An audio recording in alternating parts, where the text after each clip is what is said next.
Ah, and there they are. Oh, great. We were just talking about you. We're waiting for Facebook to tell us we're live, and then we'll get started in just a few minutes.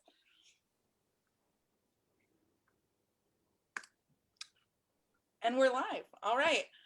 Evie, Cody, you guys can take it away and introduce us. I'll mute myself and you guys can get started. All right. Welcome everyone to the third session of the Food Sovereignty Speaker Series. Yaghali Du, Cody Henriksen, Ilan Shida, Denaina Sukpiak, Ilan Shida, Sukaya Hidi, Ninan Chikan, Kilan. Hello, my name is Cody Henriksen. I'm of Denaina and Sukpiak descent. I'm also Russian, Norwegian, and Danish. I'm an enrolled member of the Ninilchik village tribe, and I'm also an undergraduate here at Humboldt State University, majoring in marine biology and Native American studies. I'm also one of the steering committee members of the Food Sovereignty Lab here at HSU, and I'll hand it over to Evie. Hi, my name is Evie Ferreira. I'm a recent Humboldt State alum and a member of the HSU Food Sovereignty Lab and Cultural Workspace Committee. I majored in Native American Studies, Environmental Studies, and minored in Ethnic Literature. And I'm originally from Tucson. My grandparents are from Imuris and Naco, Sonora, Mexico. And thank you all so much for joining us today.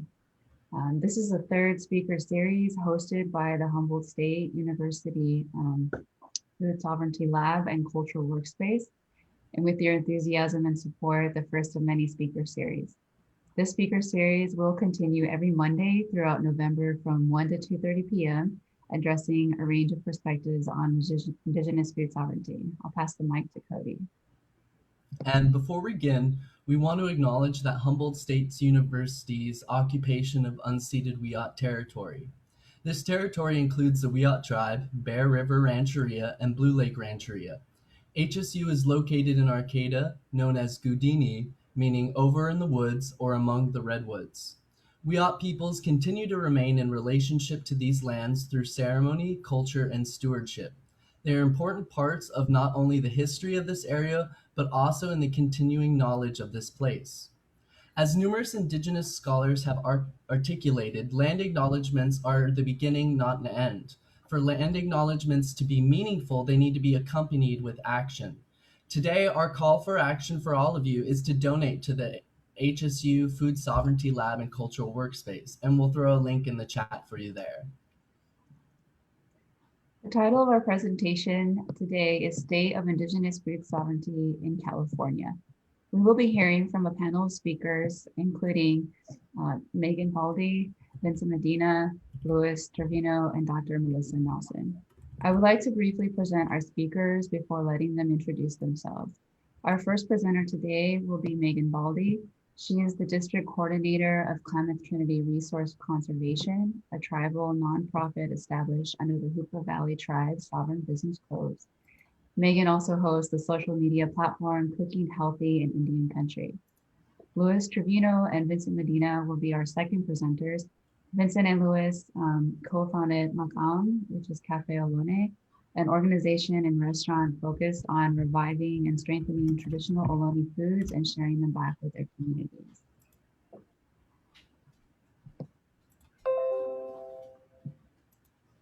Sorry, I was just trying to throw the link up there. All right. We will first hear from Dr. Melissa Nelson. She is a professor of Indigenous Sustainability in the School of Sustainability within the College of Global Futures at Arizona State University. She is the president, CEO of the Cultural Conservatory, and she has directed since 1993.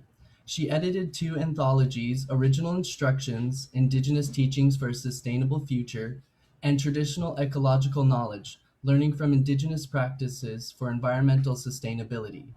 Most recently, Melissa edited What Kind of Ancestors Do You Want to Be? If you have any questions for our speakers, you can use the Q&A feature at the bottom of your screen. We also be live on Facebook where you can submit any questions in the comments. Please enjoy the third session of the Food Sovereignty Speaker Series, as we're happy to have you with us all today. Without further ado, I will turn it over to Megan Baldy.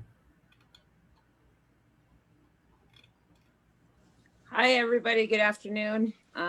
Definitely thankful to be here, especially being a part of this panel.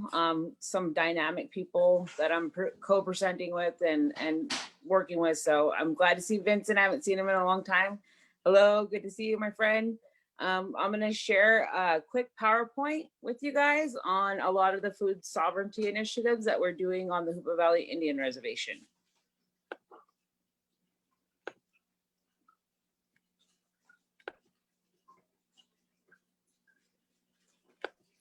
Okay. Can you guys see my screen? You're all looks good. good, Megan. Okay, so this is just kind of an overview of why food sovereignty is important in the research that I've done to the point when we were food sovereign pre-contact to today. Hoopa is known as our home forever. Basically, there's no place like home. The Natina Way is our traditional name, which is where the trail returns.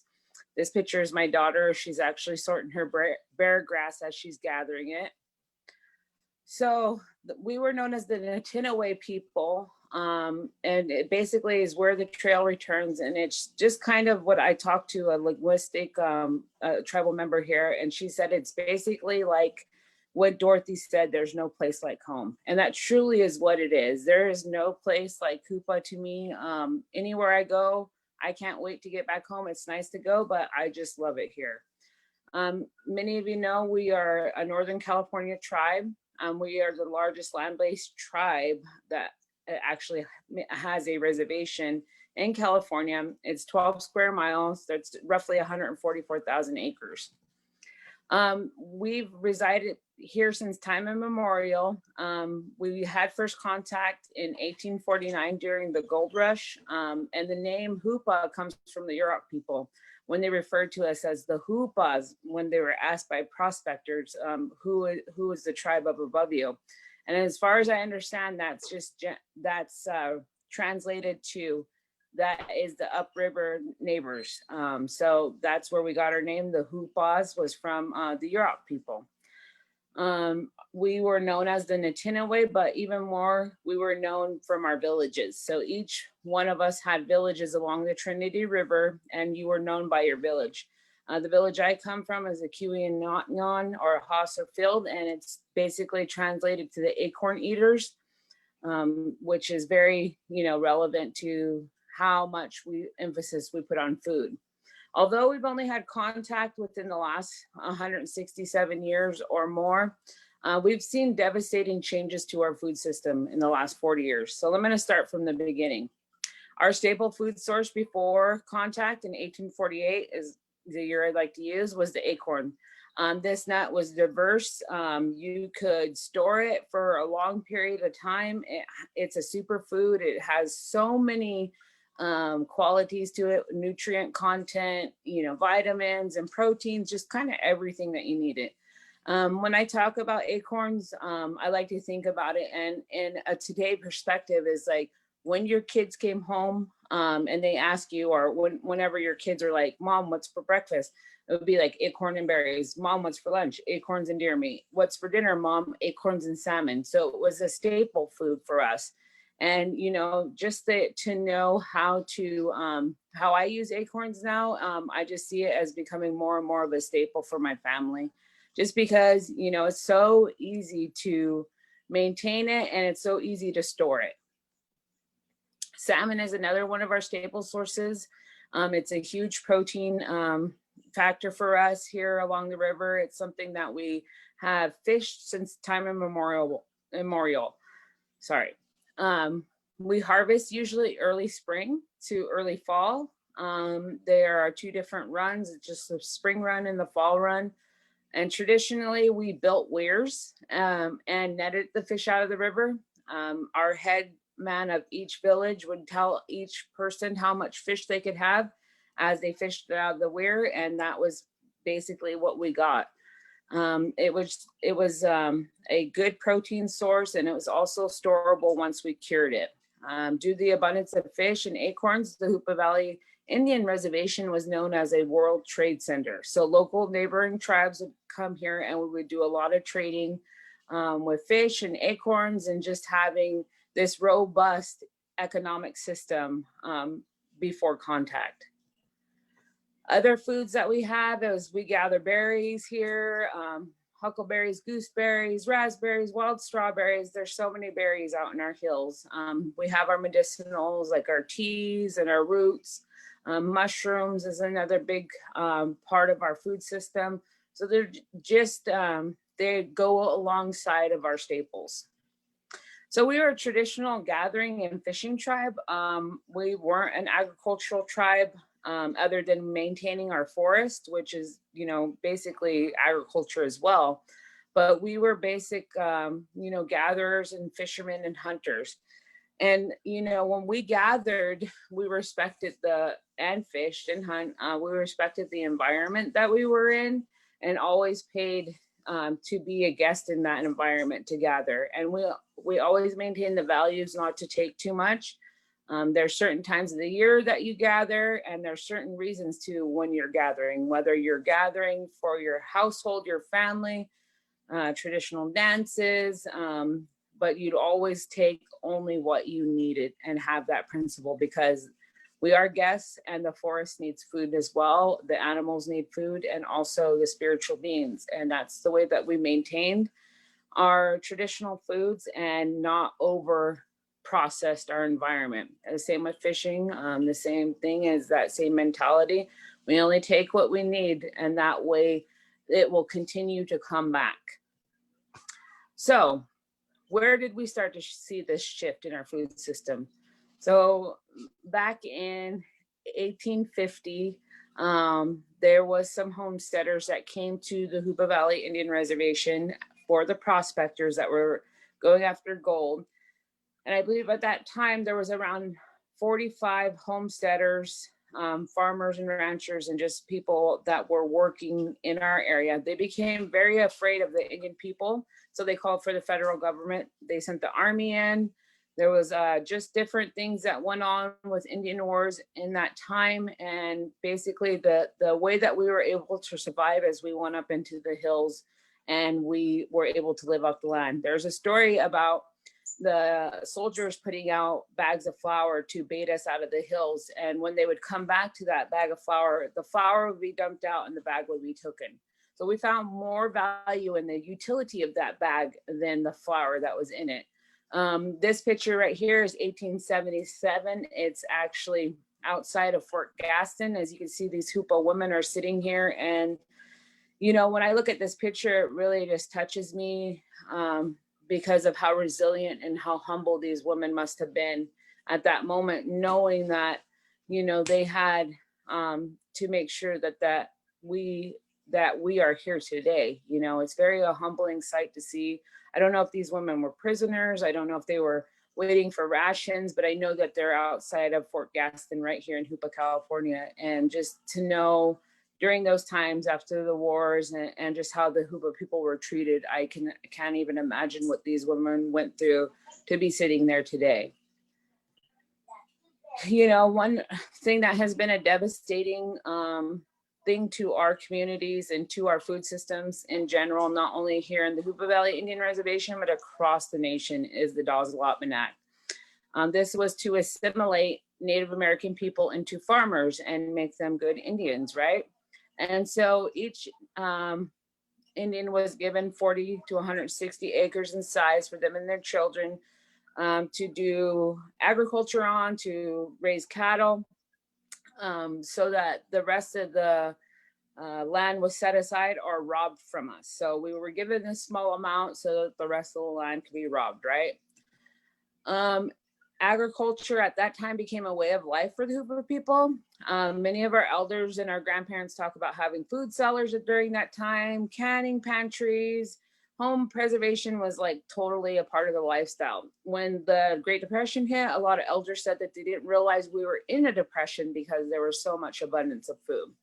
1940s, there was a cannery. It was so much abundance that we were able to take our garden goods there and can them up. Then our logging industry hit in our community. And during this time, there was a huge economic boom in Hoopa. We had roller skate rinks, we had a movie theater, we had multiple stores, we had it all, you know, to where we are today when we only have one store, one gas station, you know. So just to know that that's how our economy was at one time, you wonder, well, what went wrong? People were getting large payments from the logging revenue and the natural resources that we're harvesting, and then it tanked, right? Everything went down in the late 80s and in the early 90s, where the logging industry really quit. During that time, you know, it became evident that there needed to be two income earning family members. So mom and dad left the house, right? And we had a lot of latchkey kids during that time. And so you're kind of wondering maybe where Megan and the conservation district fit into all this. Well, you know, we are a tribal nonprofit. We're established in 2007. Our tribal constitution was established in 1978, and we operate underneath our tribal constitution. We developed our tribal business codes in 1998, and we fall underneath the Title 54, which is our nonprofit code. A lot of the things that we do is we want to teach youth about Indigenous practices, especially when it comes to food. And so we realize that traditional land management and food sovereignty go hand in hand. So the KTRCD, we work with local members and to help our youth, tribal departments. We want to break down barriers that prevent Hoopa people to manage and maintain their Indigenous practices and resources. So these pictures right here are from our youth summit that we worked in collaboration with Intertribal Agriculture Council and Natural Resource Conservation Services. On the left, you see Donald Moore, which he's a Yurok tribal member, awesome kid. He's into food sovereignty. He really, he interned with us. And so during his intern, he helped plan this entire food sovereignty youth event that we went to. He's actually teaching my two sons how to put fish on sticks. On the right, you have Louisa McCovey, and she is teaching that summit about how TIPA, Yurok's TIPA, actually tests the mussels and the aquatic foods in the area, making sure that they're safe for gathering. I really enjoyed this picture because she is an Indigenous woman. She has a baby on her back, and as you can see, this rainbow is coming off of her forehead. She's giving us her rainbows of knowledge. Food sovereignty is super important for us, and the KTRCD understands that. We have a board of tribal members. Most of them are Hoopa and Yurok tribal members.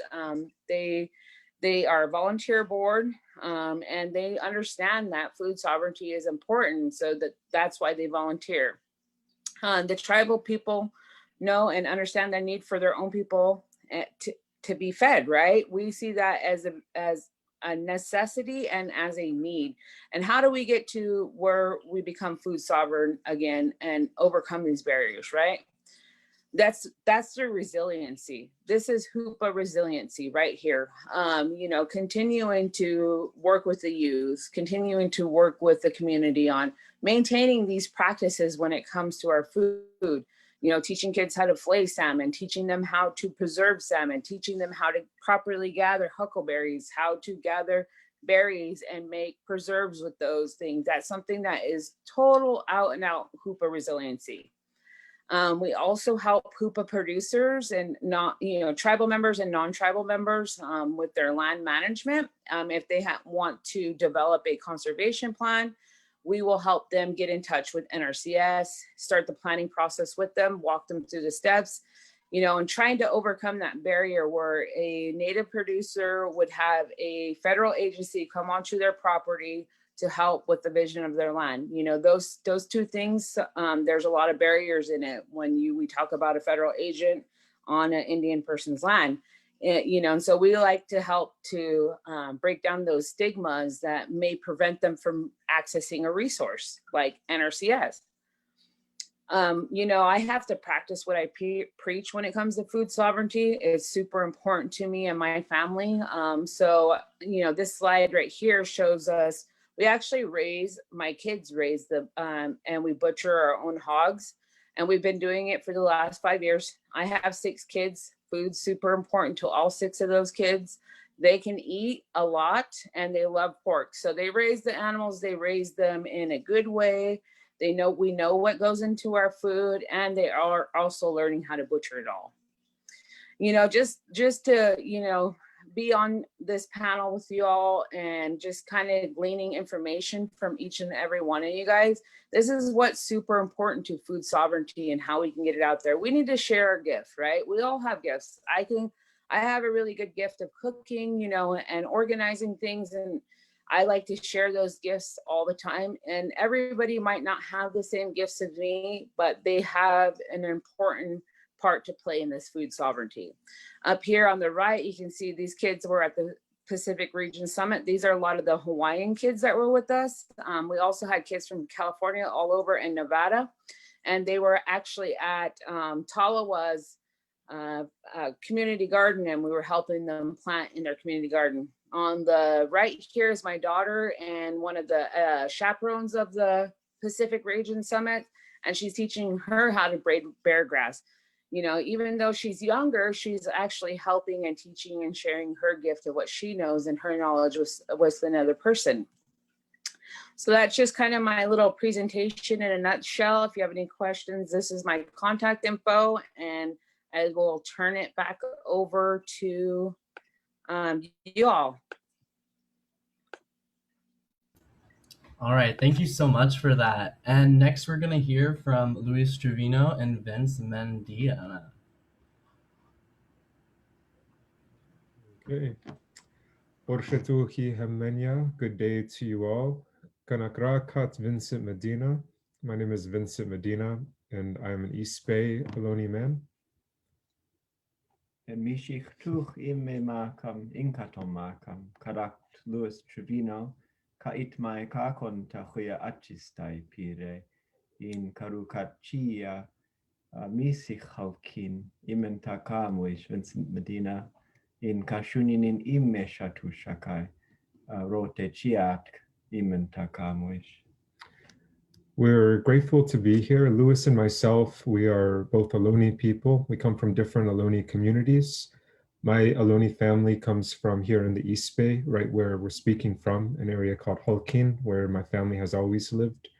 And Louis's family comes from the Carmel Valley. I'd like to acknowledge and give gratitude to Megan for what she just shared. And also, before Louis and myself started Makamkham in this work that we're doing in such an amplified way, it was always so nice to be able to see the powerful work that Megan is doing, and as I worked for News from Native California in the past.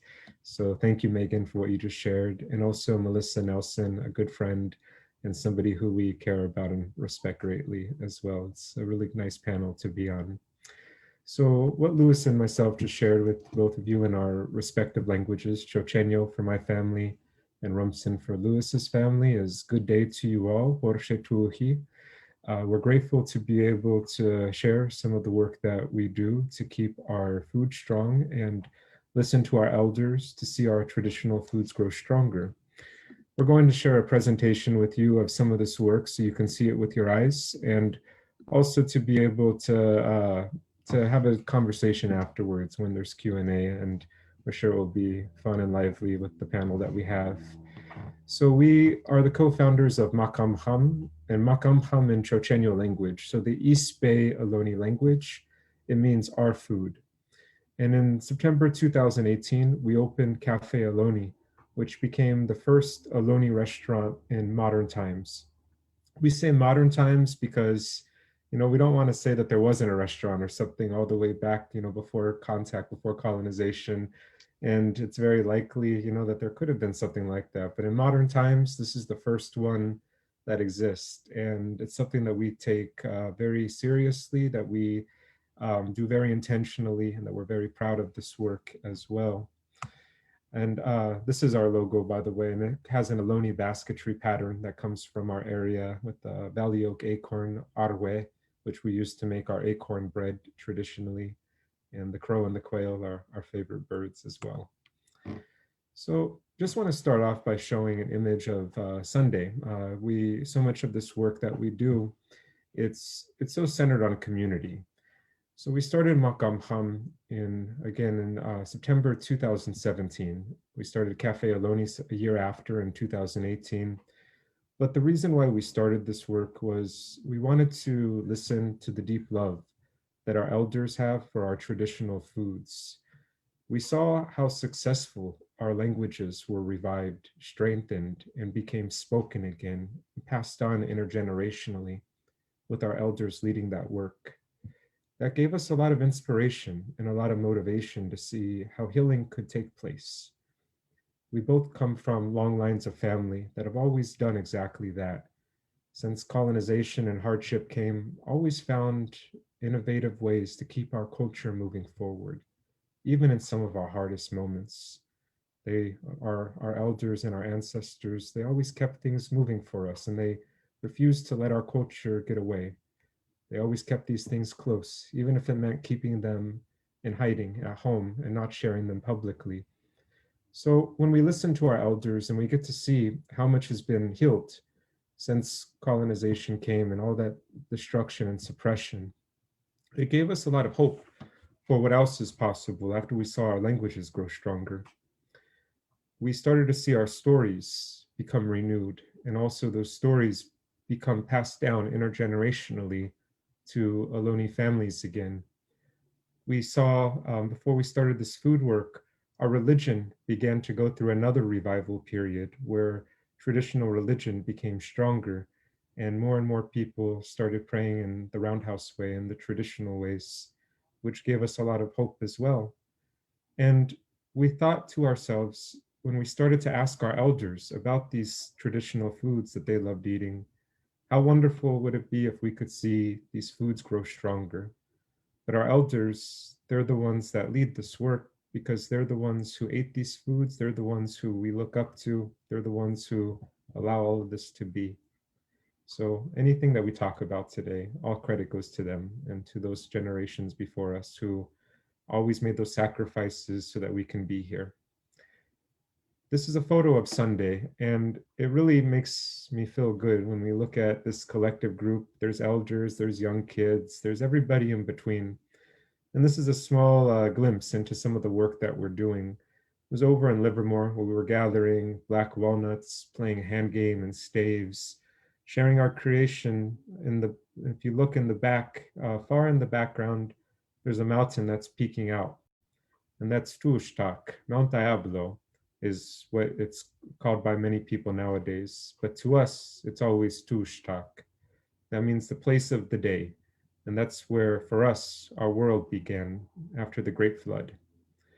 Now, our elders still remember hearing that about how the world came to be from their parents. They still teach us those stories today and those things that we still believe and hold dear to us. When we gather together, we eat our foods, when we speak our language, foster our religion, keep these traditions going strong, we know that we make our community stronger. We make it easier for the future generations to grow up empowered with all of these meaningful ways. And at the same time, we know that this is something that makes our elders happy to see all of these things that they saw in their young years that they love. But for some of these things couldn't be practiced because of how hard that suppression was. To see these things respected, made whole, and also carried on. And also, we know that through this work, as Lewis's aunties will often tell him, is that we often can stretch back as well to those generations that were affected by colonization, because we believe that they're still around us, they're still with us. And we can be able also to make them proud as well, to know that this work that they carried on for us, that it's still being practiced in these modern ways, even if it means having our language classes over Zoom or having gathering trips where we're all masked because of COVID nowadays. So this is why we're doing it. It's for community, for family, to make sure that we honor those sacrifices and see our culture grow stronger with our elders' guidance. This is a map of the Ohlone area. So you could all see a little bit about where we come from. So where there's the red arrow right there, that's where my family comes from. So we're East Bay Ohlone people. My family, we're from the Verona Band of Alameda County, which is a federally recognized tribe that was terminated in its status in the 1920s, but we're still right here where our people have always been. I'm also the captain, the leader of Itzmai Cultural Association, which is a association of cultural bearers from the Verona Band, working to keep our culture strong. And Lewis's family, do you want to talk about your area a little bit? Sure. Our people are the Rumsen Ohlone people. We come from the Monterey area, Carmel Valley into Salinas Valley. So this is our home. So where the green shaded area is at, that's Lewis's family's region, Carmel Valley, the Monterey area. And then where that purple is our area right here. So you're going to see that Ohlone people were not just one people, but traditionally a series of at least 54 different tribes. So independent nations of their own. And that's what dot the political landscape of the Bay Area traditionally. So if you look at this map, this is a closer view of just what the East Bay Ohlone nations look like. So not even, that's just only where the purple is. And some of these are Miwok speaking nations as well. If you go like to Saklan area, Tatskan, and then if you go further out east, it's Yokut speaking. And then on the San Francisco Peninsula, that's Ramaytush Ohlone. My family, we come from Halkin Yerhin, which is right here in this red area that's shaded. So the modern day cities of San Leandro, Southern Oakland, Hayward, San Lorenzo, Castro Valley, as well as Saklan, which is in the redwoods of the Oakland Hills going east to Walnut Creek. The Halkin Yerhin area, that's where my family has always lived. And there's no break in that area. That's because of the strength of our family. That's where we continue to be. It's our holy land. That's where I'm speaking to you from. And it's where we'll always be as well. These are some of the earliest images of Makmuekma, our people. And these images that are here, when we see them, they're literally people that come from our family's villages. So like the woman on the right with the 111s and the tattoos on her chest, she comes from Saklan, which is again Oakland Hills area, where we have a lot of family that comes from. So when we see her, we think, she could be one of our aunties right there being painted. Very likely is, and we still see our family in their faces when we look at them even nowadays. This is Makwarep, our land. This is right here in the East Bay Hills where we gather many of our teas and we gather our foods. And we started this work again for those purposes of what I described to you, is to keep community empowered with these traditions, to see these traditions get carried on, and also to make it easier for the road ahead of us, for our future generations. Just like how those generations before made the road easier for us as well. We feel a real responsibility for this. And we wanted also, because I grew up right here in the East Bay where my family has always lived. And if any of you are familiar with the Bay Area, it's a very urbanized place as well. There's, in the Bay Area as a whole, there's 7 million people that are in the Bay Area. And there's about 1,000 people in our specific East Bay community. If you look at just the East Bay, it's about 2.5 million people within and that's right there within our homeland. Now, if you can imagine, we're an extreme minority.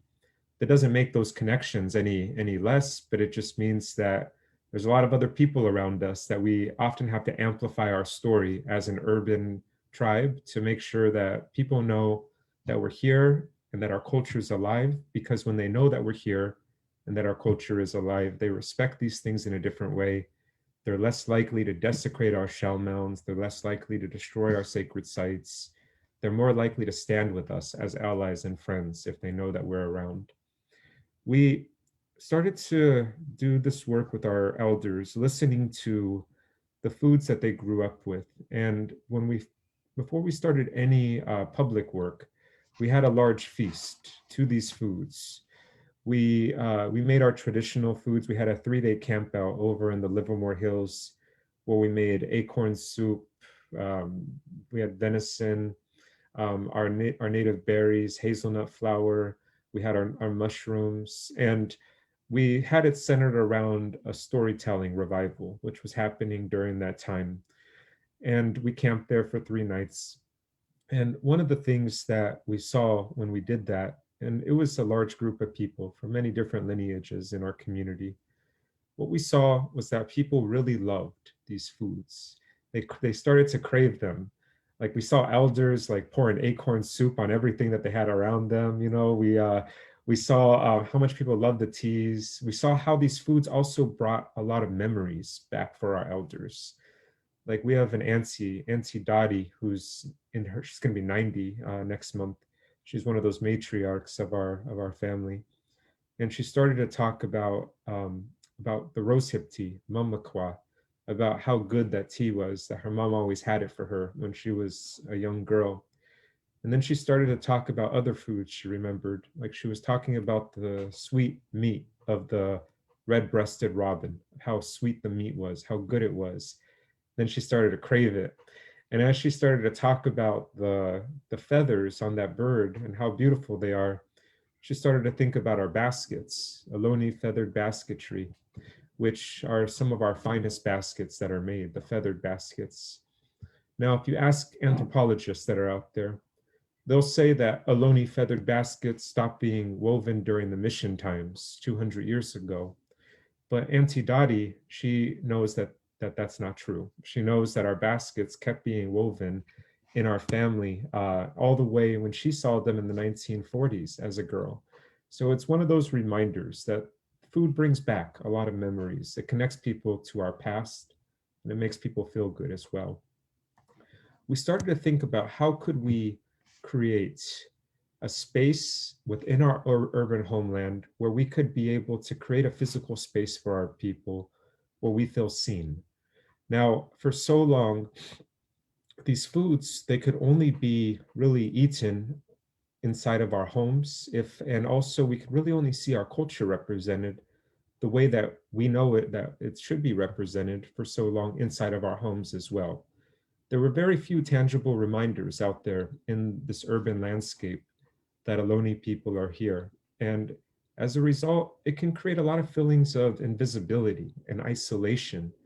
You know, if you can imagine being right in an area where your family has always lived, but like all these other people around you who don't seem to know or care. And then also, you know, on top of that, people often just flat out thinking that anybody who was native to this land is long gone, also erroneously. Now, whenever we hear those things, it would always hurt no matter what. And both Lewis and myself growing up, you know, whenever we tell people we're Ohlone, one of the first responses would always be, "You're Ohlone? I thought all the Ohlones were extinct." Now, you know, that's starting to change nowadays, but that goes a long way. And also adding to those feelings of isolation and invisibility, we wanted to change that. We wanted to create spaces where we felt seen, where we see our culture reflected in the way that we see it reflected at home. And there's a huge culinary scene that's here in the Bay Area. Growing up, my friends who were Vietnamese, they'd say, "Oh, let's go have pho." My friends who were Greek would say, "Let's go have spanakopita." My friends, you know, who were Salvadorian, "Let's go have pupusas," whatever it is. And you go to those restaurants and you feel connected to the culture in a different way when you eat their food. You know, you see their language being represented. You might see their artwork on the walls. You see like how there's this kind of insider knowledge that's there from the people from that culture and the staff that work there. You know, and you just see like how food can also connect you, like, because when you leave that restaurant, you walk away with like a belly full of good food and you usually feel more connected to that culture. You understand it in a fuller way. Now, I thought as a young person, you know, why didn't we have these for our culture growing up within our own homeland? We should. And I learned it was similar to why our language wasn't being spoken when I was a kid, was that it had to be put away for a time, as Lewis's grandmother says. And when it's safer, it could always be brought back out again. It doesn't mean that it's gone. It just means that it's sleeping and it can be reawakened again. And those things can be brought out into the world in the way that they were back then, back in the days before hardship came here. They're never gone from us altogether. They might just be sleeping. And again, they could be reawakened. So after we saw that revival of our language, after we saw the stories, our religion grow stronger, we applied all of this to the foods. We started doing the community work, and then we said, you know what, we're going to open up a restaurant space that's going to have these foods represented in the way that we know that we should. Because California ingredients are fine. These are some luxurious ingredients. You know, we're talking acorn, venison, salmon, huckleberries, hazelnuts, our elderberry, our yerba buena teas. You know, we have our oysters, mussels, shellfish. I'm getting out of breath and I'm drooling at the same time because there's so much that we have that's so good. These are like luxury ingredients, if you think of it like that. You know, these chanterelle mushrooms, but this is the way that our ancestors ate all the time in those old days. There's this phrase in Rumsen language, it's called mut, and it means to eat many different dishes together. So you have your sweets, you know, you would have your salty, like the salt that we gather just a few blocks from where we're sitting in the East Bay salt ponds. You know, you would have all of these different complex flavors, so nuanced, next to each other, and you would eat those things together. Our ancestors ate with extreme sophistication. And we know that those foods also dispel stereotypes because there's these lingering stereotypes that are out there that people who don't know what they're talking about, who talk about our culture like if it was this simple thing, like it was like we were these minimal people, so they say, that we just kind of like picked whatever we could find or whatever. So they thought. That's not true, and we've always known that that's not true. That's I'm not even going to say what it is, but what we do know is that our ancestors terraced these areas. They cultivated these areas through controlled burns. There were orchards full of walnut trees. There were terraces of acorns. There was boulevards full of oaks, and our ancestors they tended these areas, and they allowed the abundance that we still see today. You just got to look up in the hills to still see that abundance even today. Even the salt ponds that today, Morton Salt and Leslie Salt, that they gather their salt from, or still our salt from, I should say. Those salt ponds were cultivated and constructed by our ancestors. So again, all those things are still in action even to this day. So we said, you know, we're gonna go for it. We're gonna create this space and have this space for our Ohlone people, and also teach the public through taste of how beautiful our culture is and how living all of this is. So we opened up Cafe Ohlone in Berkeley in September of 2018. Immediately, Cafe Ohlone became this destination where we started to teach people about what our foods look like, having these beautiful Saturday night dinners under the stars, having lunches every single Thursday of seasonal ingredients, having brunches on Sundays of Ohlone brunch foods, of quail eggs and hazelnut flour pancakes, acorn soup, duck bacon, and mussels and clams, all these good foods that we eat at home for Sunday breakfast. And then every Tuesday night, because many Ohlone people don't drink, and as a result, we wanted to create something that was an alternative, like a happy hour, but without alcohol. So we created a tea hour that was centered on locally gathered teas. DJ would come out, usually one of our friends who was either Pomo or Akil Odom from Arizona, and playing music that our grandparents listened to. We would have hand games come out with small bites, and all of this is such a way to teach. So through sharing these ingredients, we say, our food, it looks like the land, because these foods are so reflective of the land that we come from. You literally see the land in these foods. And these foods aren't something that we want people to appropriate. And so we do claim ownership over these foods because our ancestors are the ones that cultivated these areas, just like how whatever area of indigenous people who are gathering these foods, those are their foods, those are their family's foods. If you're up in the Hoopa area, those are Megan's family's foods that are there. You know, if you're in Melissa's family's homeland, you know, those are her family's foods, that wild rice and all of that. And these are our foods right here in the Ohlone area. Through teaching, we started to see as well that people were receptive to hearing this message and having it happen through food and these decadent desserts, these decadent courses that we would bring to the table. This is our chia seed porridge with brownies that Lewis is the chef, the expert chef of, these acorn flour brownies. And we started to introduce these brownies during that storytelling gathering I mentioned in 2017, because we wanted to teach people about acorn, but in a way that was accessible. So starting off with the brownie and then having the pure acorn soup as well. And we thought that little by little, we would get rid of the brownies after the kids got used to just the acorn. But then it turned out that people wanted both. They loved the brownies and they loved the acorn too. And so our elders said, don't get rid of the brownies. So we keep those brownies, and it's a way to have acorn in a slightly modern way as well. And our chia seed porridge, that's a traditional food that runners would have before we had email, Twitter, texting, all of that. These just a scene from one of our brunches. You know, it's always a mix of community, of family. Behind us back there, we have our family members. It's just always nice the way that we can have these foods highlighted, respected, and brought to the table in this way. We started to get visibility, and me and Lewis would sometimes joke Ohloni's in unexpected places, because the San Francisco Chronicle, for an example, named us 2 years in a row a top 100 restaurant of the San Francisco Bay Area. And the San Francisco Chronicle also in the past, they wrote about how like we were like a dying race or something like that, you know? So it shows how things come full circle. That was like 100 years ago that they did that. But now there's, yeah, the last Ohloni's they would often write about. There were so many last Ohloni's that they would write about. And, you know, we're still right here. But nowadays, there's this amazing food critic from the San Francisco Chronicle who looks at food from a place of justice as well, Soleil Ho. And for 2 years, we've been named a top 100 restaurant.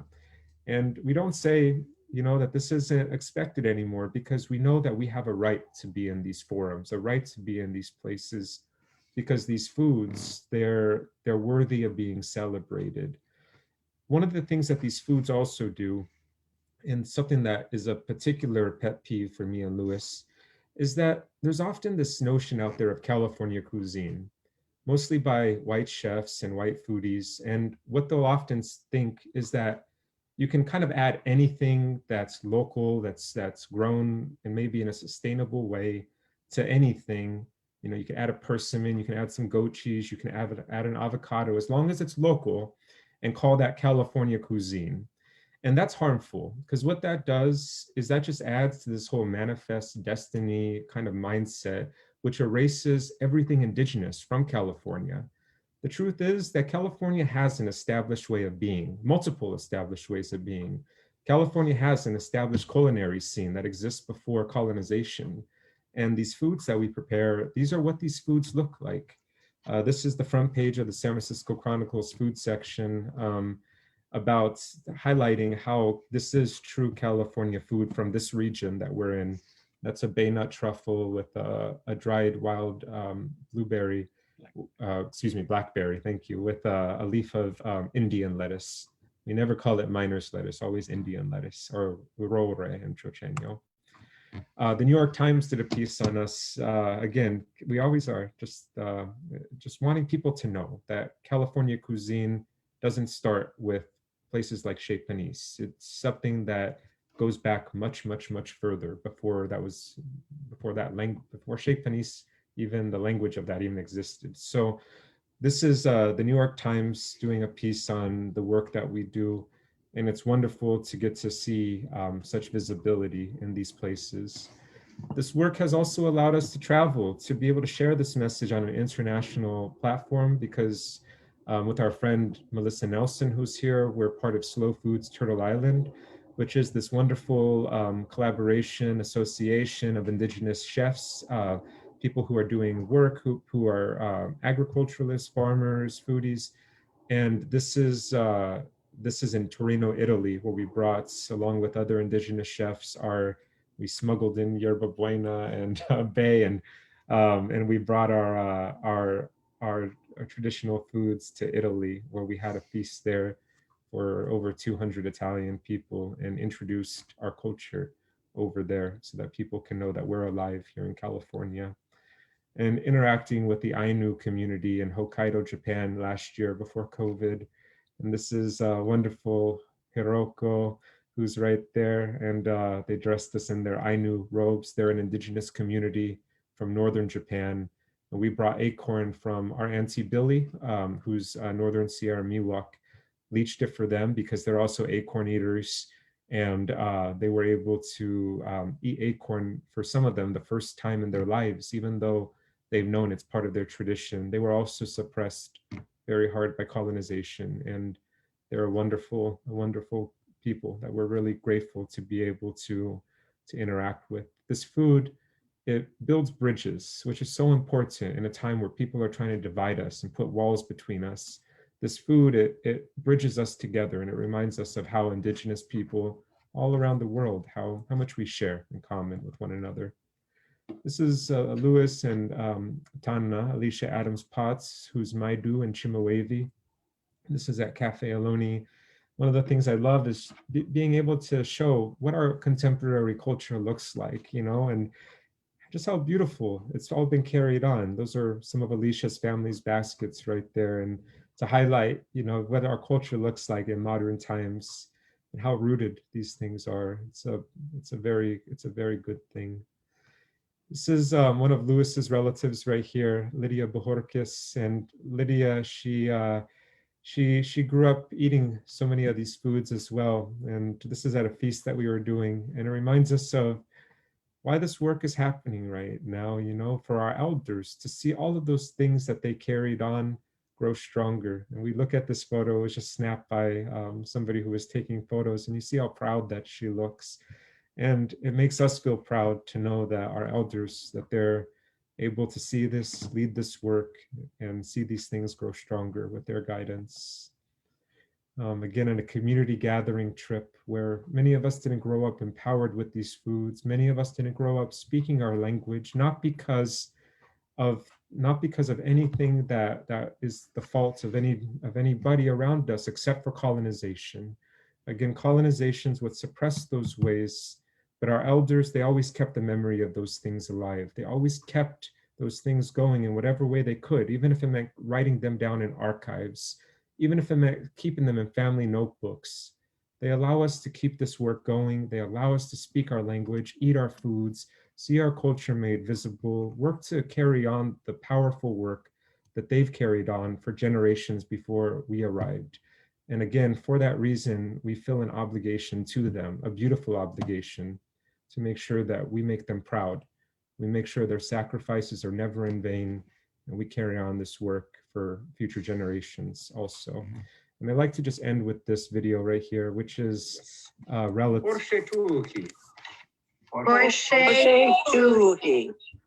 Makin aloni suyakma. Makin aloni suyakma. Makin non wente horshe maknono. Makin non wente horshe maknono.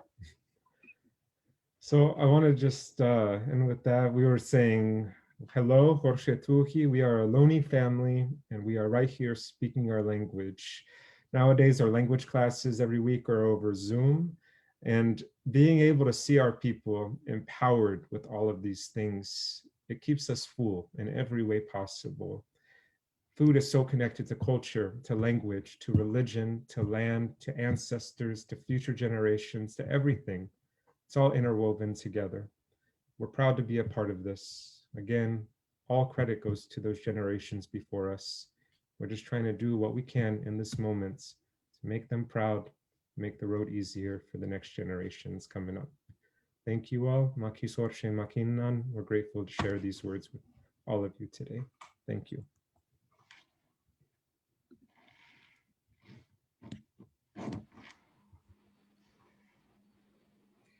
Thank you, Vincent Lewis, for filling up our plates with so much great words. And we'd like to introduce Dr. Melissa Nelson, who will continue the presentations for us. Well, good afternoon, everyone. Can you hear me okay? Yeah? All right.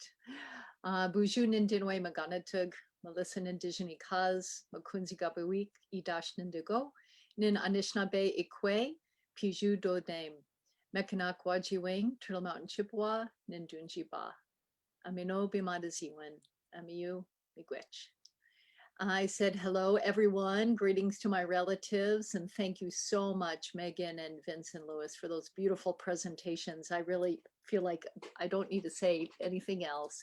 They filled our bellies and our hearts and our minds with so many good stories and good foods and good tastes. So my name is Melissa Nelson, and I am Anishinaabe, Métis, Cree, and Norwegian. A little French thrown in there too. My mom is born and raised on the Turtle Mountain Chippewa Indian Reservation in North Dakota. She was part of the relocation, well, part of the boarding school, and then the relocation generation. So she ended up on a one-way bus ticket from Belcourt, North Dakota, from the beautiful Turtle Mountains into your territory, Vince, in Chochenyo Ohlone territory in Oakland, 1954, first wave of relocation. So I think what I would like to add today, given the beautiful, beautiful offerings you all made about your rich Native California Indian tradition, are all the intertribal folks living in diaspora in California, the other Native Americans like myself who ended up in your beautiful homelands, and how to be a good settler and be a good neighbor and be a good person in your territories, and to honor your food sovereignty first, and then see what we can do to work together and keep sharing good foods and good stories. So I was born in Chochenyo Ohlone territory, and I was raised up in Sinkyone Yuki Kado territory on the South Fork of the Eel River. I was very fortunate to go to summer school and Upward Bound up in Wiyot territory and up in Arcata at HSU. So big shout out to the HSU community. Love the work you're doing there. And this food sovereignty lab is so exciting, really, really innovative and applied. And I think a big move in the right direction.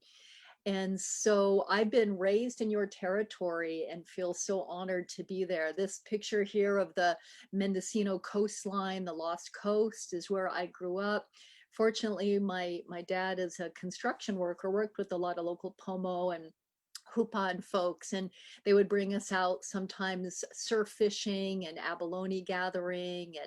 And so we were lucky to learn from some of the local folks about your food sovereignty, fishing for salmon, deer hunting in the fall. So I was very fortunate as a settler and a mixed blood outsider to learn some of your beautiful ways, and always wanted to honor those. So my life has really been dedicated to Indigenous life ways and restoring that in myself, as well as honoring the first people on whose land I'm living on, which are the credible Native peoples of California. I now currently live in Coast Miwok territory in the North Bay, with the sovereign nation of the Federated Indians of Great Rancheria. And so I always know that and am reminded of that. And yet, as a teacher of American Indian Studies at SF State for nearly 20 years, I met so many other folks like myself, second, third, fourth generation of Native people living in diaspora in the San Francisco Bay Area. All of those millions of other people, Vince, you spoke about, living in your territory, but many of those folks having Native heritage and wanting to do the right thing to honor their foods and honor their seeds and honor those rich knowledge systems that incorporate the wisdom of relationships to the land and relationships to those foods, and to be an antidote to fast food nation, right? Feeling that something's wrong with our culture, with all the fast foods and the imbalances in our health and in our beings. So I was able to, through the wonderful organization I've been happy to serve for a very long time, the Cultural Conservancy, a Native-led nonprofit based in Ramaytush Ohlone territory in San Francisco.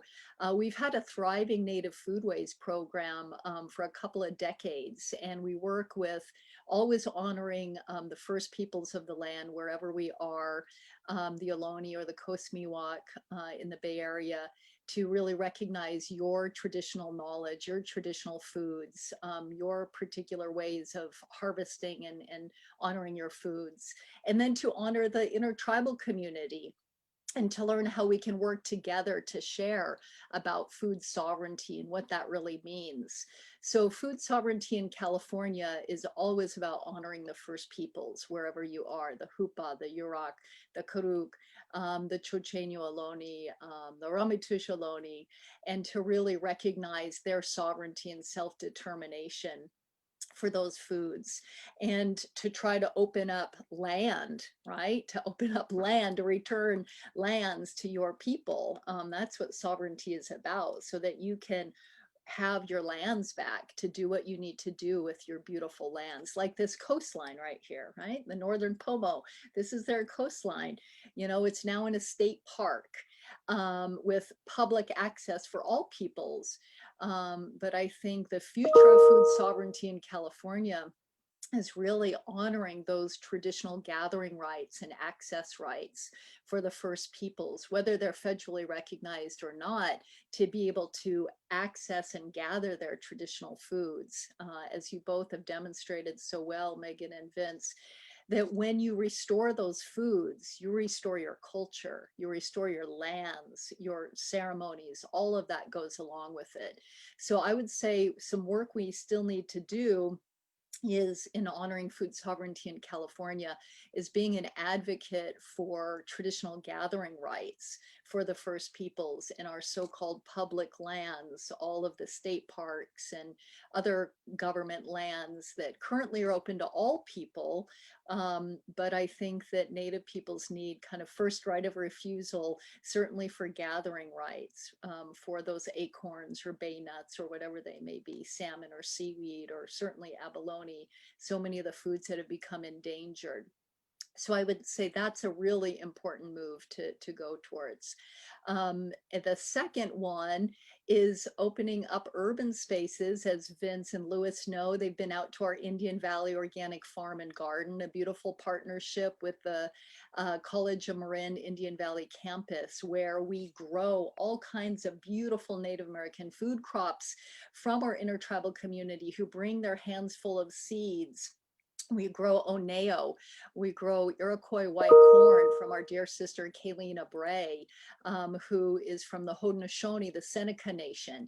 And the Haudenosaunee, the Seneca, the Cayuga, the Onondaga, all the folks from the Great Mohawk, Tuscarora, don't want to leave anyone out now, Oneida, all the Six Nations, you know, many folks live in the Bay Area from that tradition.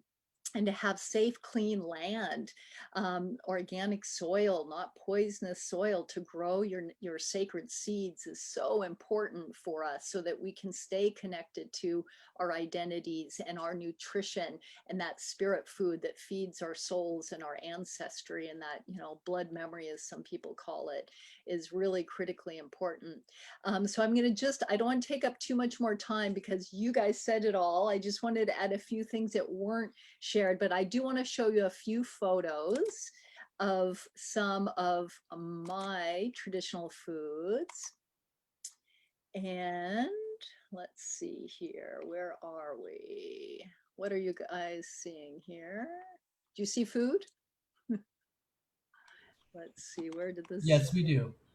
Where did the slideshow go? I can't manage it. Let's see here. Oh, there it is over there. Oh, you see pine nuts. Yes. Beautiful pine nuts. Let's start. Here we go. Okay, so here we have two examples of your sacred foods of California, the beautiful acorns, and then also strawberries, which are one of the most incredible sacred foods of all of Turtle Island, right? I know that you honor first strawberry ceremonies here in California, so do the Ojibwe, the Anishinaabe. We also have a strawberry ceremony and honor this food. And in our language, the strawberry is odeamin and the heart is ode. So the strawberry is literally the heartberry. And the heartberry is something that's related to our traditional stories, and in some to falling sky woman. So the strawberry is a very sacred food to us and to many people, and that's something we grow in the Indian Valley Organic Farm and Garden. And who doesn't love strawberries, right? They're so good. But this is my sacred food. Thank you so much for mentioning it earlier, Vince. Manomen, the good grain, wild rice, the food that grows upon the water. And this is food that helped our people survive and helped our people thrive. And it still is going strong. Winona LaDuke's White Earth Land Recovery Project is a great model of a tribal nonprofit purchasing back. That's the sad part. We sadly unjust. We have to purchase back our own land sometimes, but to reclaim your land and to grow your own foods. And Native Harvest sells and distributes wild rice. Native harvested, native variety wild rice that grows upon the water. These are some of your beautiful foods here, the bay nuts, with the skin on and the flesh on, and then without the flesh after being roasted. And this is a tradition I learned from some of the Kushaya Pomo folks, and I only do a handful and share as much as I can. In fact, I have some more for you, Vincent Lewis, if you'd like some. But I think it's so important to really honor and recognize, what's often called the tending the wild or the indigenous resource management that so many Native California Indian folks still retain and hold and are restoring. What's sometimes called agroecology or native science. And this really involves the tending and harvesting, of these beautiful native species and habitats with all that traditional resource management like prescribed burns that your ancestors did and can do again and are doing again in Forest Service land today. And I think that it's very important that we continue to honor and recognize Native California Indian peoples as stewards and scientists and keepers of the land. We wouldn't be in these devastating wildfires that we are right now if your families and communities had been tending to the land and mending the forests, like you said, Megan, taking care of the forest resources and those oak groves. So in all of the honorable harvest, the ethics that go along with harvesting these foods is so critical. And, sadly, a lot of folks who are getting into local foods go out and over harvest your foods, and they don't have really the rights or the knowledge or the cultural context. And that has to be addressed too with food sovereignty in California is, who has the rights to gather these foods and how do people do it and why are they doing it? And we know sadly many of your traditional foods, whether it's seaweed or bay nuts or acorns, are often over harvested or harmed, and your communities don't get access to them as much as they should. So a lot of education needs to go into recognizing your resource management and your food sovereignty, not other people's, gourmet food curiosities. They should go to Cafe Aloni for that. And they can learn directly from your restaurant and from your good work and other great native chefs in the area. You already shared many of the good acorn foods. The pine nuts, have been fortunate to work with many Paiute people and Shoshone people, and they speak so beautifully about their stories of the pine nut and how important trading those foods are, right, with the coastal peoples so that you had variety, like you talked about, Vince, with the salty and the sweet and the bitter and all those different tastes from the different areas, and how important those intertribal trade networks were and are again, right, as intertribal peoples today in a modern world. The tatanka, the big animals that we harvested in the northern plains, you didn't have buffalo here in California, but you had elk and many different varieties of deer, and how important it is to keep those traditional game animals and that deep relationship that people have with animals in your stories and traditions. And that's part of food sovereignty too, is that traditional hunting practice. And of course, the salmon is so critically important. Joe Martin is a wonderful canoe maker and food sovereignty leader of the Nuu-chah-nulth people up the coast in British Columbia. But it's part of Salmon Nation, right? That really, Megan, your people, and or even down here, Ohlone, the salmon nation, so critical, and how important it is to restore the health of our watersheds, our rivers, our coastlines, remove dams so that the salmon can come back again as that sacred relative and sacred migration to help heal the people. Oh yeah, a little more hunger here, right? Seeing some of the beautiful salmon. And then this is really, I wanted to show some of the beauty of the intertribal planting ceremonies that we have out at Indian Valley Organic Farm and Garden.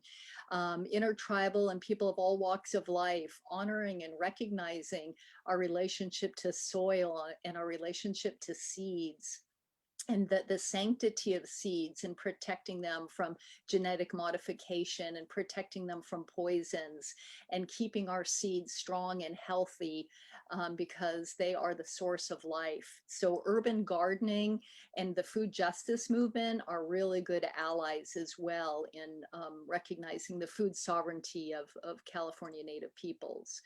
And again, just the power of seeds and their beauty. They're like gems, right? When you're cleaning seeds, and children love it. It's for the future, and seeds are like children for the future. So maintaining a seed bank or a seed library is something that we do. And we have a pretty great collection now in exchange with people from all around the country, Turtle Island, and the world, actually, through some of our global work. And again, to honor those seeds as sacred relatives is so important. So I want to be mindful of time. I want us to communicate with our wonderful participants. Just a few more lovely photos to share the sacredness of our food traditions. And I'm trying to get the one with Vince. This one's good. The Intertribal Urban Youth Reclaim Foodways and Food Justice. So we also work with a lot of youth. We've worked with Native chefs like Vincent Lewis to keep teaching younger generations about the importance of food. Crystal Wapapa, so many wonderful people teaching food in a new way. There's a culinary revolution happening across the land with Native chefs. This is Walter Whitewater, Navajo from Red Mesa Cuisine. And supporting Native chefs and always having a space for Native chefs to cook and prepare and teach is so important. Again, some of our sacred seeds. There we go. There we are, Vince. Remember this? This was in Italy and part of the Slow Food Turtle Island Association, the Terra Madre event that happens. Our sister Liz Hoover and Sean Sherman, the sous chef. And really, this is a global community of Indigenous peoples who come together when we could to share about our struggles, our efforts, our recipes, our seeds, our plants, and really to honor Indigenous food sovereignty wherever we are. And so this is a growing movement. The Slow Food Turtle Island Association is a bit of a loose net network of people very much committed to these values.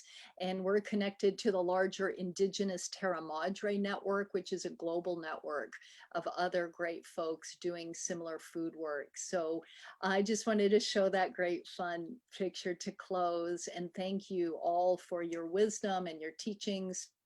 And I am here to, support and advocate for Native food sovereignty in California any way I can through education and advocacy and science.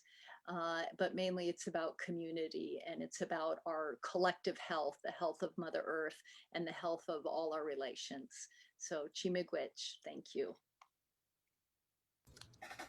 Chikanik, thank you so much, Melissa, and all our panelists here today with us.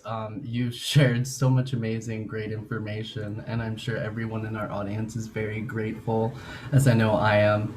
I'd just like to remind everyone, please submit any questions you have for our panel here in the Q&A as we enter in our little Q&A session. We also are taking questions live off of Facebook.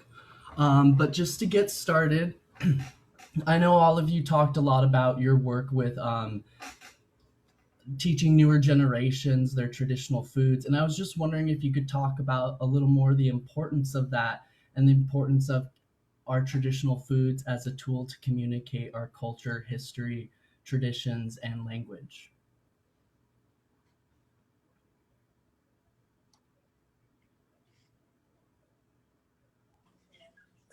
So do you guys want me to go in order of how we present it to answer the question? Would that work? That works, but it's also, if you really feel you have a good answer, just speak up.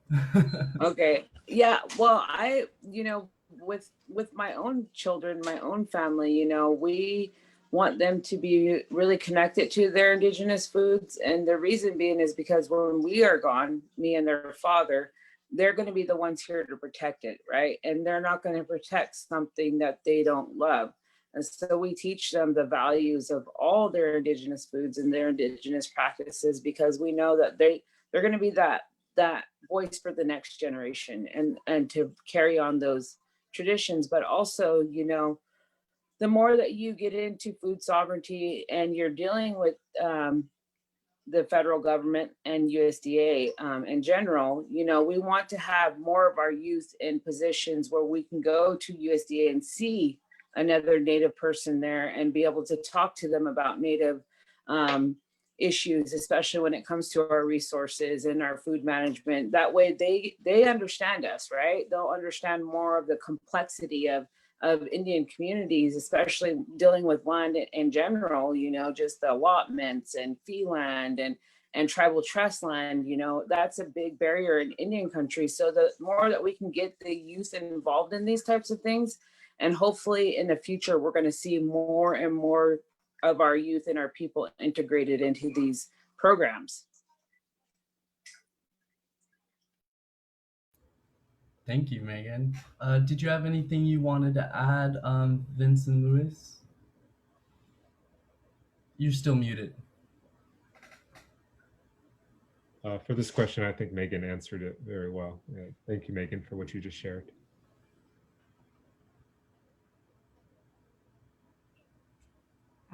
You also kind of touched upon the importance of protecting areas that would, be available for harvesting. And I think I remember Lewis saying in another talk that harvesting, though it is illegal in some areas, you can pursue it with equal authority. And that really touched my friend's experience and my own. And I was wondering if you could maybe elaborate on that for our speakers today and what it means to harvest, though there may not be access to it. Yes. So just as Vince was sharing about here in the East Bay and that urbanity that is here, and so that means that so many plant communities have been destroyed by that development. Those places that have been protected are often under the jurisdiction of parks districts, or maybe they're private conservancies or something. And they often have this habit of conserving by protecting those plants, even from the most local Indian communities. And that really strikes a very hard chord with us and our families and our elders, those people who continued to gather on private land when it was, even during the Rancho period here in this part of California, our people continued to do that, even though it was dangerous to do so. And even though today we often are faced with obstacles that are put there in front of us, we still carry with us, as you mentioned, that authority that precedes any legal obstacle that can be put in front of us. And so we walk with that, we carry that, and we're taught by our elders to sometimes work within the system to come up with a systemic solution for those problems, but to do whatever is necessary to make sure that these things continue in spite of those things. That's right. And what Lewis just shared so beautifully and is something that they teach us. And I just wanted to add, the occupation of our lands is a criminal act. And so being able to acknowledge that fact and acknowledge that the laws that are imposed on our people, so many of them, those things are criminal. Like genocide being legalized in California is criminal. The fact that slavery was legalized in California, Indian bondage is criminal. And the fact that our homeland and our sacred sites are often developed on with very little understanding or seemingly much care from the public of the sacred nature of these places is criminal as well. So when we gather our foods, it is an act of resistance, but it's also something like Lewis was sharing that we know we have a moral obligation to do also as well. Thank you for sharing. I would just add thank you so much for both of those examples and that statement. It's an act of resistance. And as so many elders say, sovereignty is as sovereignty does, right? And that you're asserting your sovereignty. If we're really talking about food sovereignty, then you gathering in those places and honoring that obligation with your ancestral foods, that's really asserting sovereignty in a really fundamental way, despite these, modern conventions that you point out, Vince, were corrupt and illegal and done in such a horrific way. So it's rewriting some of those wrongs. Yeah, thank you. Thank you so much, Cheek and Nick. And looks like we're starting to get some questions here in the Q&A. I know a lot of you talked about genetic integrity and, preserving that for many of your traditional foods.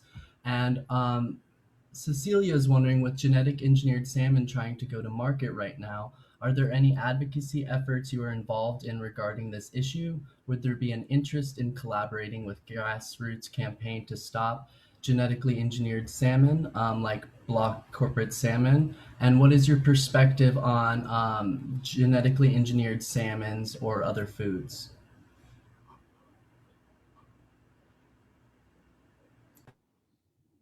I could maybe try and take a little bit of that, unless Megan, your salmon people, do you want to address that?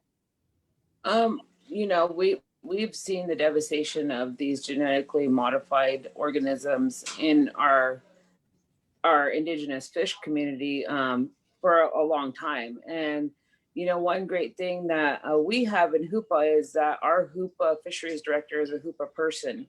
And he is constantly after the BOR on maintaining our senior water rights here up in Northern California. And it's really great to see a lot of the work that they all do, and it's a priority of our tribal leaders as well to make sure that our fish continue to come back.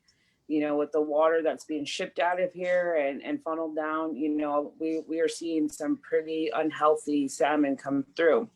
One good thing that the tribe did a couple of years back is they started a new weir, and it's a mechanical weir, and it's a live catch system. And the benefits of that is they've actually been able to cull out a lot of the fish that are endangering our indigenous fish and remove them out of there. But also the endangered species, such as our coho, they're allowing them to continue to migrate up the river. I think it's an awesome thing to be a part of, and to see our tribe do that. A lot of the fish that we call out, they give it to the elders. We've done projects in partnership with fisheries department and our self-governance department, where we were able to can a bunch of fish for our elders. And the people that attended that, they were also able to take canners home. So we were able to teach them how to fillet, how to smoke, and how to can, and also take that tool back home.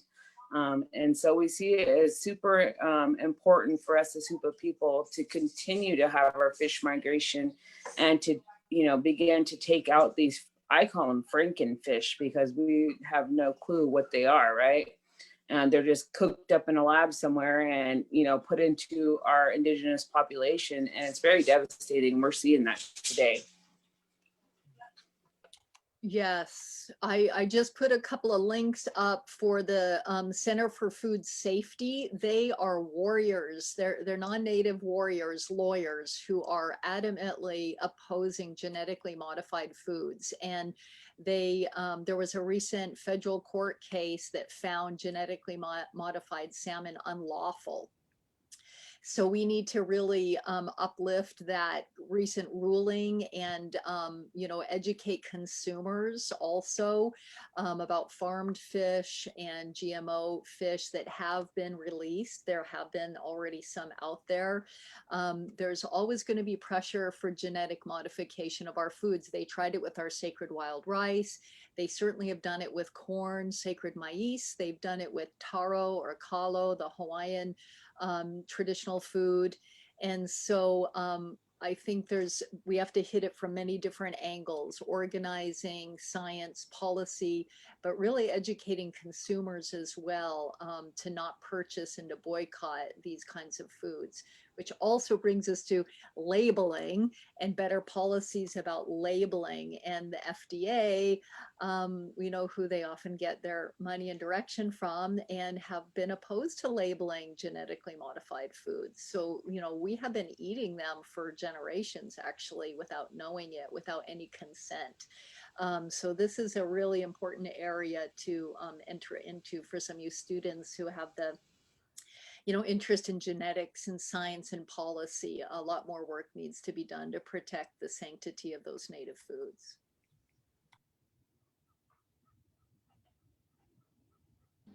Would you like to add anything, Louis or Vince? Well, here in the East Bay, our salmon, we're not able to fish in the way that our ancestors did because of the urbanization, and also, unfortunately, some of the contamination of our waterways. However, one of the things that gives us hope is that things can be healed over time. Slowly, we're seeing rainbow trout come back to East Bay waterways. We're seeing some dams begin to come down. And also it gives us hope for maybe in a generation, it will be safe again to fish in the East Bay waterways. So nobody wants to stay locked in a place of not having things. That's what we often say. You want to be able to see healing happen. And there is some positive direction that's happening there. One thing that I just want to add to this is that our culture is it just on the nature of it, it's inherently connected with protection of the environment and wanting to be able to see the environment be safe and be treated with respect. These places aren't just places that are dead places only that are providing, but these places have soul, they're living, they're alive. And also these places have spirit that's attached to them as well. Now, one of the things that comes with protecting these spaces is our food places are protected, our sacred sites are protected, our places for gathering basketry materials are protected. All of these spaces that provide the ways for us to be able to connect with our culture are all connected to this landscape. And again, that's varied based on where we're from. This area that we're from here in the East Bay, this is for us and my family literally our center of the world. There's no other place that we have. And so, we want people to understand land in a different way, and also to understand the protection of the land and the livingness of the land as well in a fuller way.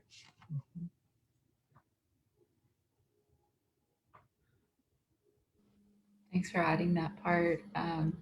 We have a lot of questions from attendees, and one comment that we received is they love the contrast between urban and rural Indigenous food sovereignty projects, and as well as other Native peoples living in California due to the legacies of relocation and urbanization policies. And so I guess directed to each speaker, Vince and Louis, how does Cafe Olone navigate challenges to supply foods? And Megan, are there any unique challenges that food sovereignty projects on Hoopa Valley Indian Reservation has seen and overcome? And then Melissa, can you speak a bit more about the global connections your food sovereignty work has had? So I don't know if someone wants time to think about the question, but please, whoever feels like speaking first. Well, for us, it's a good question, because here in the East Bay, we have limited spaces of where we can be able to gather in this urban place. Now, the East Bay, it's the way that it's composed nowadays in modern times is that the bay shore, it's still relatively open with a lot of restored marshes that we gather a lot of our shoreline foods from. And then the flatlands are pretty much, they're pretty urban. They're very urbanized. But then when you go into the hills, there's still abundance that's there in many of our native plants. these valleys that where a lot of invasives aren't around, and those also are often corresponding with old village sites, like for an example where our family was born before the missions. Now, when we go up to those spaces, again, because those places are not just open pieces of land, but those are places that our family has always lived. So we want to treat those spaces with respect, always. And we never want to overgather. And when if we're just gathering only for our family, we can be able to do it. But if we're gathering for an example, Cafe Aloni, we can't gather everything that we need in a way where it's still being responsible. So we're very intentional of how we source our food, because we never want to cause extra stress on the environment, on this land that we come from. So an example of this is for our acorn. If we're gathering our black oak acorn for our family, we can have enough to do it. But if we're gathering, if we're having acorn soup at Cafe Oloni, there's some friends that are in the Sierra foothills that gather acorn over there where there's more abundance, the same black oak acorn that we have here in the Bay Area. And then we'll get it from them unleached, and then we'll be able to bring that same flavor in a more responsible way. It can be hard to hunt or to be able to get the same kinds of animal game that our ancestors would in an urban space. And so we know that that in more open areas, and some of our friends who are up north in Pomo areas, they'll often bring venison down here to the Bay Area for us. The same goes for salmon. Some of our friends who are Maidu on the Feather River will bring us salmon down from areas where there's more abundance of salmon and where it's not as urbanized. When it comes to our watercress and our greens, sometimes that means we got to start a home garden, to be able to keep those greens, having enough abundance of them without causing that stress for the environment. An example as well is for our Indian potatoes, our brodeas. Our ancestors would cultivate these little tiny bulbs called brodea potatoes that are about the size of a dime. And in the old days, because of those controlled burns, it would allow abundance, because our ancestors would pick off one of the bulblets off of those potato bulbs. And after those controlled burns, when the soil was loose, drop those bulblets back into the loose soil, which was already aerated from the fire, and then more potatoes would come. So you would just have so much food. Like there's no word in our language for famine, because there was always a backup that people had. Now, if you could guess, we can't gather the brodeas nowadays in that same way. So if we gather, we can gather about every year a small amount, maybe to be very honest, about 10 of them in a responsible way. And we savor that taste with our family. But we still got to have that flavor, even if we can't gather them. So we found an heirloom variety of potato called a Russian fingerling banana potato. Has a very similar taste to those brodeas. And we cook them in the same traditional way with that East Bay salt. And it's a way for us to have that dish that we can source from the farmer's market in a more sustainable way without causing that stress to the environment. So those are some of the ways that we do it as urban people. And but it's good though when we can gather our foods, gather our teas up in the hills, gather the greens when they're available, and keep those foods on the table at home.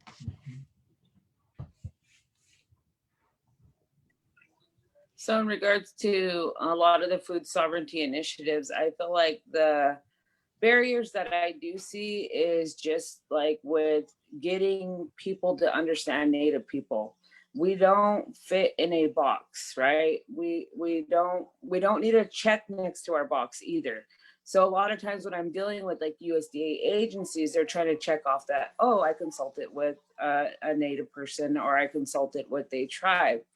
And so trying to get that stigma and those barriers for a Native producer is exactly where the RCD fits in. So we can go right to USDA and say, hey, you're not supporting one of our farmers because they have allotted land, or they have, it's always a land issue when it comes to these organizations, or credit and collateral issue, right? In Indian communities, we don't have credit and collateral. So how are they able to access USDA? So we actually work in creative ways with them to understand that native producer. And so, you know, they could go, like an example, FSA, if a tribal person wanted to get a microloan so that they could get a tractor, or they could get some stuff for their farm, a hoop house, just examples out there. We could ask for the FSA to utilize that equipment or that hoop house as collateral. So if they default on an FSA loan or whatnot, they could utilize that, or just to put the collateral on the livestock that they might be getting. So those are creative ways, but those barriers are still there. Another barrier is seeing indigenous foods as agriculture. They look at it and like, well, that's acorns, and like, you know, yes, it's not farmed, but we do manage it traditionally. So teaching them that there is traditional land management and cultivation that we do as Indian people, it's just not done on this westernized mentality. So those are a lot of the barriers that we face when we're dealing with USDA. Also barriers within our own community is mixing, and this is totally separate from that type of talk, is just food talk. Mixing contemporary foods like kale, kohlrabi, just things that they don't have any idea what it is or how to make it, with our indigenous foods, so that we can show them, you know, how to eat like kale, and I do kale and salmon stir fry, or kale and salmon patty, you know, just to get them knowledgeable about kale or just contemporary foods, and just kind of bringing those you know, modernized ways. I believe that Indian people are very resilient and we're very innovative. And so when we can find something to add to what we're doing to make our life better and easier, we're going to do it, you know. And so trying to get people into that kind of stuff is kind of the way that we overcome those barriers and those stigmas. I just want to add, Megan's videos are really cool about how she incorporates those greens too. So if anybody hasn't watched them, definitely you should give them a shot.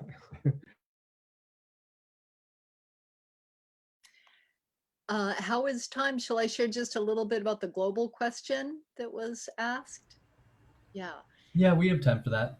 All right. Well, I think that, you know, Vince showed an image, and I did too, of the power that we've seen going to, you know, around the world, like Japan, hosted by the Ainu people just last year, and the power of indigenous peoples sharing their food challenges and struggles.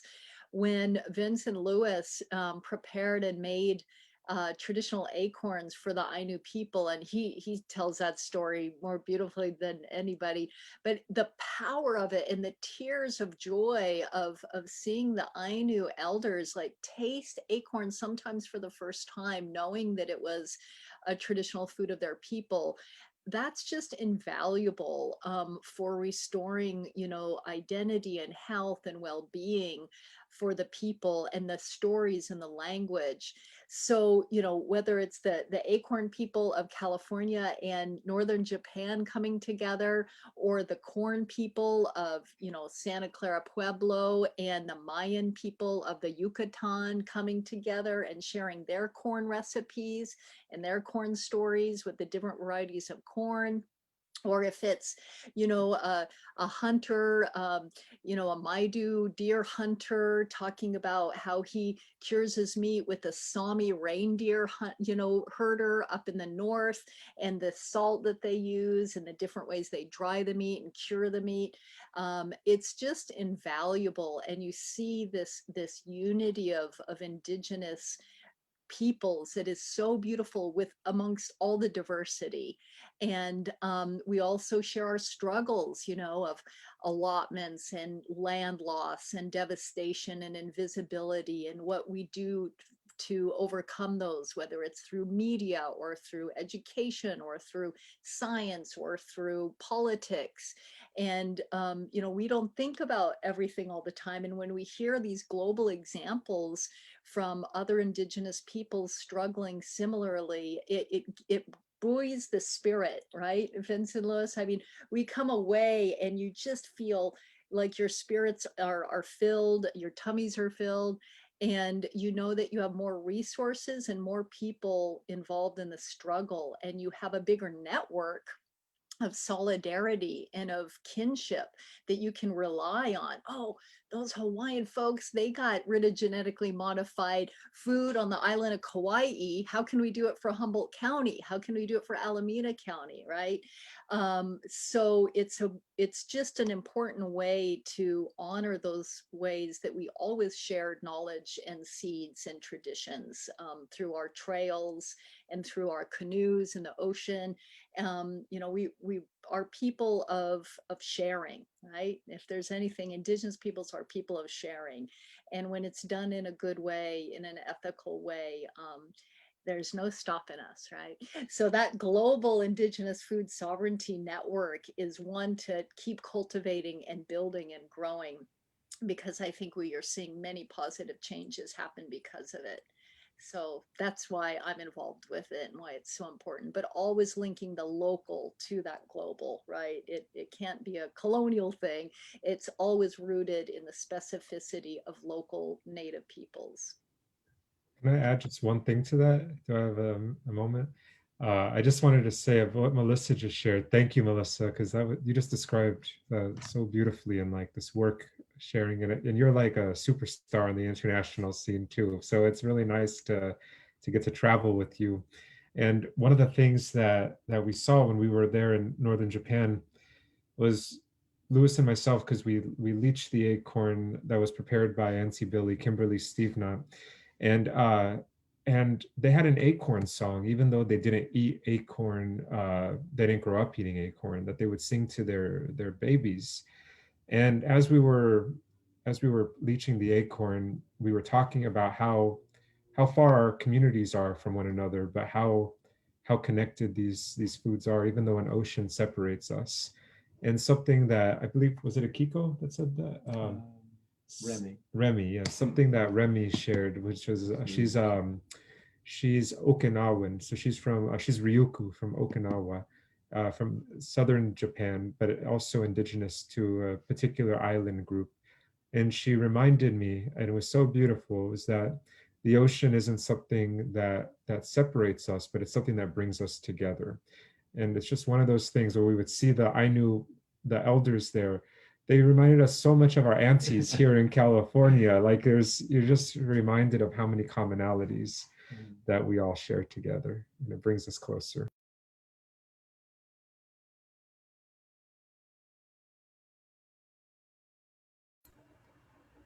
Well, chikaning to all our presenters and panelists today. I'd just like to say everything what you shared was so amazing, and thank you. And we're getting tons of love in the chat.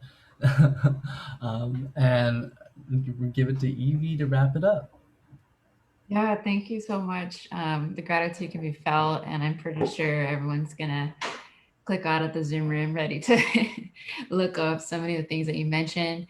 I wanted to give just a moment to either of our panelists to, share where they can have people either reach out to them or reiterate any points before I give some details about our own speakers panels.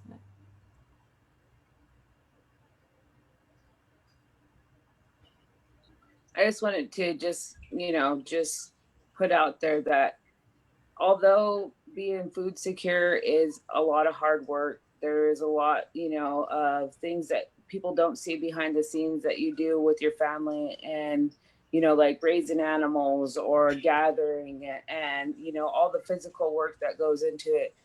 The connection to that food is worth it. When I open a jar of jelly or jam that me and my kids gathered, or some deer meat I take out that one of my sons has brought home, I look at that moment and remember those things that we talked about while we were gathering, or I'll remember my husband and my son, dressing the deer out and all the knowledge that they're sharing with one another. So although it's hard work, it's so worth it, and it's just a beautiful way to live. Thank you, Megan, for sharing that. Just some words from us is we just put in the chat box our Instagram and Twitter, so at Makamham, and we're at makamham.com. You can find out more about us. And something that we ask anybody who's watching right now, and something that we ask that we would always end our public meals at Cafe Aloni, is to please let people know that the story is alive. Let people know that our communities are living, and also amplify the story as allies about how beautiful our cultures are. And let people know if they ever talk about our cultures in the past, to nudge them into the present, to let them know that all of these things are practiced now in the 21st century. They'll be practiced as well in the future. And when people know that we're alive, again, they look at all of this in a fuller way, and they make they respect our culture in a fuller way as well. Thank you.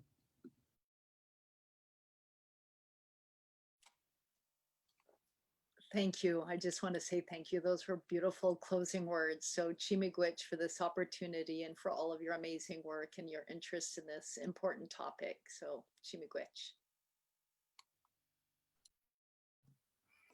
So exciting.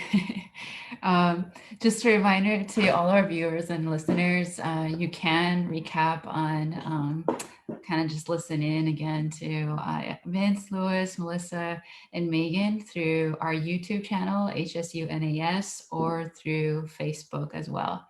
The next panel session, Fire and Food Sovereignty, will go live on November 23rd, 1 to 2:30 p.m. And catch up on our Native American Heritage Month Food Sovereignty Speakers Series. Again, view the first session. HSU Food Sovereignty Lab and Cultural Workspace, History and Vision can be viewed at the Humboldt State Native American Studies Facebook page, as well as the YouTube HSU NAS channel. We'll also have all of these sessions recorded on any of those sources.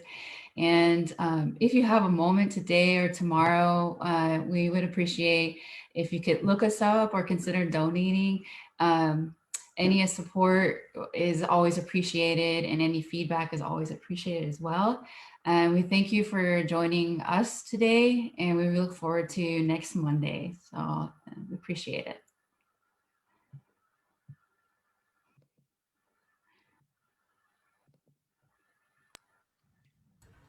Awesome. Great job, everybody. That was terrific.